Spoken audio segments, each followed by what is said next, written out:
Traders, welcome to another episode.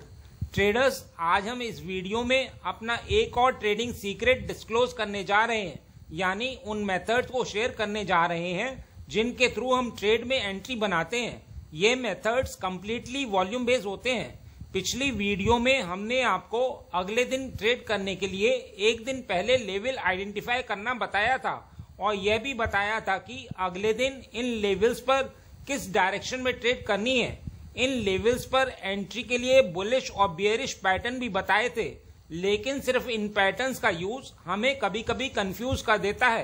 क्या हो यदि आप इन पैटर्न्स में वॉल्यूम को भी रीड करके एंट्री लें, निश्चित ही आपकी ट्रेड में विनिंग की प्रोबेबिलिटी बढ़ जाएगी और स्टॉप लॉस भी छोटा हो जाएगा, जिससे आप एक अच्छा रिस्क रिवॉर्ड जनरेट कर पाएंगे। तो ट्रेडर्स, आज हम इस वीडियो में बताने जा रहे हैं कि कैसे वॉल्यूम की मदद से अपने प्री डिफाइंड लेवल पर एंट्री बनाएं, कौन कौन से एंट्री पैटर्न यूज करें, कैसे फेक ब्रेकआउट से बचें और कैसे फेक ब्रेकआउट के विपरीत डायरेक्शन में एंट्री बनाएं। तो हमेशा की तरह अपना सहयोग देने के लिए लाइक बटन को हिट करिए, जिससे कि हम आपके लिए और भी वीडियो लाते रहें।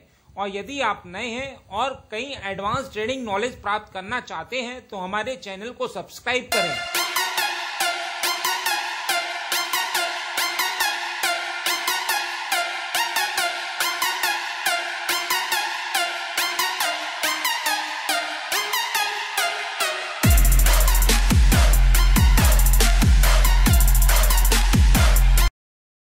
आगे बढ़ने से पहले मैं आपसे पूछूंगा एक क्वेश्चन, जिसका आंसर आप सब लोग करोगे कमेंट सेक्शन में। क्वेश्चन ये है, डिक्रीजिंग वॉल्यूम पैटर्न स्ट्रैटेजी में यदि प्राइस भी 3 दिन तक गिर रहा है तो अगले दिन हमें किस डायरेक्शन में ट्रेड की अपॉर्चुनिटी देखनी चाहिए। तो ये हैं आपके ऑप्शंस, ए बाय साइड की या फिर बी सेल साइड की।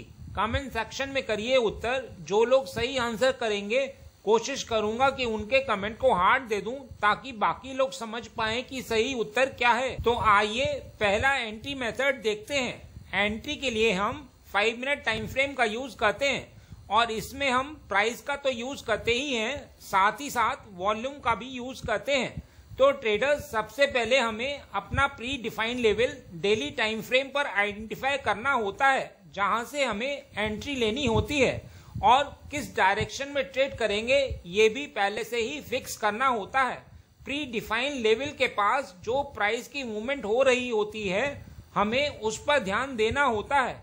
इस लेवल से दूर प्राइस की मूवमेंट से हमें कोई मतलब नहीं रहता है, यानी आपको प्राइस की रीडिंग अपने प्री डिफाइंड लेवल के पास से ही करनी होती है, जहां से आपको ट्रेड एग्जीक्यूट करना है। एक बात का और ध्यान रखिएगा कि प्राइस को इस लेवल को हाई वॉल्यूम के साथ ब्रेक करना इंपॉर्टेंट है।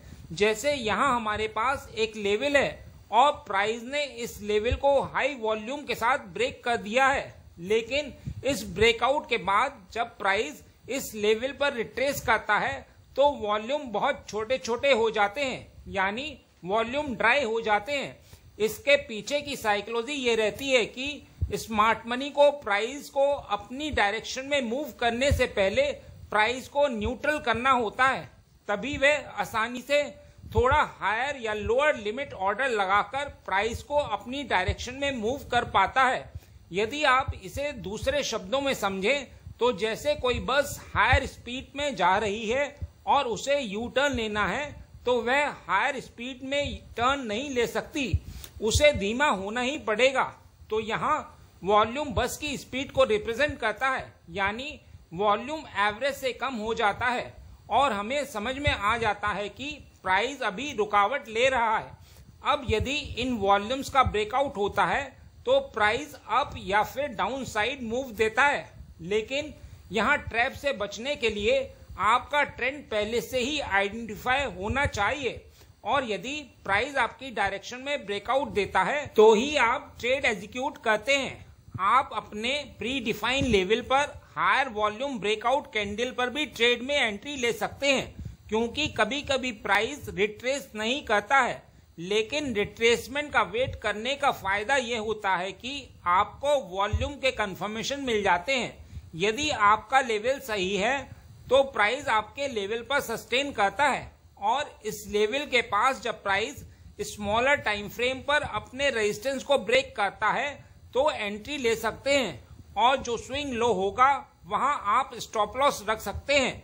आइए लाइव चार्ट से समझते हैं। यह 5 मिनट टाइम फ्रेम पर बी सॉफ्ट का चार्ट है। यहाँ ग्रीन हॉरिजॉन्टल लाइन हमारी प्री डिफाइंड लेवल है जहां से हमें ट्रेड में एंट्री लेनी है। हमारा व्यू सेल साइड का है जो पहले से ही फिक्स है। 26 तारीख को प्राइस गैप अप जरूर खुलता है, लेकिन हमें पेशेंस रखना है और प्राइस के हमारे लेवल पर आने का इंतजार करना है। कुछ समय बाद प्राइस इस कैंडल से हायर वॉल्यूम के साथ हमारे लेवल को नीचे की ओर ब्रेक करता है। क्योंकि प्राइस ने हायर वॉल्यूम से ब्रेक किया है तो यह हमारी एंट्री की कंडीशन को फुलफिल करता है। फिर प्राइस हमारे प्री डिफाइंड लेवल पर रिट्रेस करता है और हमारी इसी लेवल पर ड्राई वॉल्यूम के साथ छोटी छोटी कैंडल बनाने लगता है, जो हमारी एंट्री की दूसरी कंडीशन को भी फुलफिल करता है। अब हमें इन ड्राई वॉल्यूम के ब्रेकआउट होने का इंतजार था, जो हमें कुछ देर बाद मिल जाता है। यहाँ हमारी एंट्री बनती थी और स्टॉप लॉस हमारा प्री डिफाइंड लेवल से थोड़ा सा ऊपर रहता। आइए एक और एंट्री मेथड देखते हैं। यह 3 कैंडल का पैटर्न होता है जिसे आप इवनिंग स्टार, शूटिंग स्टार के नाम से जानते हैं। यहाँ हमें इसके नाम से कोई लेना देना नहीं है और यह कोई काम का भी नहीं है। आइए इसमें जो काम का है उसे समझते हैं। मान लीजिए हमारे पास एक प्री डिफाइंड लेवल है जो रेजिस्टेंस का काम कर रहा है, यानी हायर टाइम फ्रेम पर ड्रॉ किया हुआ रेजिस्टेंस। आप ये भली भांति जानते हैं कि सपोर्ट और रेजिस्टेंस यूं ही नहीं ड्रॉ किए जाते। मतलब यह जरूरी है कि आपके द्वारा ड्रॉ किया हुआ रेजिस्टेंस या सपोर्ट मार्केट द्वारा रिस्पेक्ट किया जाए। यहाँ रेजिस्टेंस को छूती हुई यानी रेजिस्टेंस से रिजेक्ट होते हुए एक कैंडल बनना जरूरी है, जिससे हम rejection candle with wick touching resistance कहते हैं। अक्सर इन 3 कैंडल में इस रेड कैंडल के ब्रेक होने पर एंट्री बनाई जाती है, लेकिन ब्रेक की कंफर्मेशन नेक्स्ट कैंडल की क्लोजिंग के बाद ही मिलती है। क्योंकि यदि आप इमीडिएट एंट्री बनाते हैं तो हो सकता है कि प्राइस नीचे क्लोज ना होके ऊपर ही चला जाए और स्टॉप लॉस हिट कर दे। तो यहाँ आपको नीचे क्लोजिंग के बाद एक रिट्रेसमेंट की आवश्यकता होती है।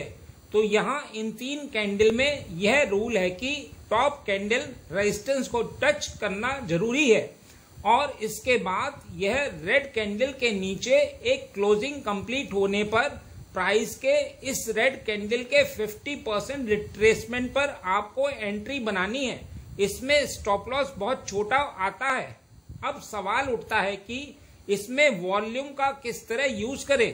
तो जो हमारी रेजिस्टेंस को टच करके कैंडल बनती है उसकी वॉल्यूम अपनी पीछे वाली कैंडल से हाई होनी चाहिए।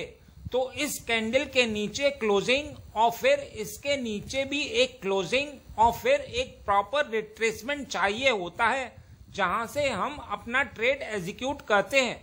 इसमें आपको एक अच्छी रैली मिलती है, यानी एक अच्छा रिस्क रिवॉर्ड मिलता है। आइए लाइव चार्ट से समझते हैं। यह 5 मिनट टाइम फ्रेम पर BHL का चार्ट है। यहाँ ग्रीन हॉरिजॉन्टल लाइन हमारी प्री डिफाइंड लेवल है जहां से हमें ट्रेड में एंट्री लेनी है। हमारा व्यू सेल साइड का है जो पहले से ही फिक्स है। 25 तारीख को प्राइस हमारे लेवल पर आके रिजेक्शन कैंडल देता है और इस कैंडल का वॉल्यूम भी अपनी पिछली कैंडल के वॉल्यूम से हाई होता है। कुछ देर बाद रिजेक्शन कैंडल के नीचे एक कैंडल क्लोज हो जाती है। हमें एंट्री अभी नहीं बनानी है, हमें इस कैंडल के नीचे एक क्लोजिंग और चाहिए। इस कैंडल के क्लोज हो जाने के बाद अब हमें ऊपर वाली कैंडल के 50% पर लिमिट ऑर्डर रखना है। आप देख सकते हैं कि ऑर्डर ट्रिगर होने के बाद हमें एक अच्छा रिस्क रिवॉर्ड मिल गया है। आइए एक और एंट्री मेथड देखते हैं। इसको समझने के लिए आपको फेक ब्रेकआउट को समझना होगा। फेक ब्रेकआउट के लिए भी हमें हमारा प्री डिफाइंड लेवल चाहिए होता है।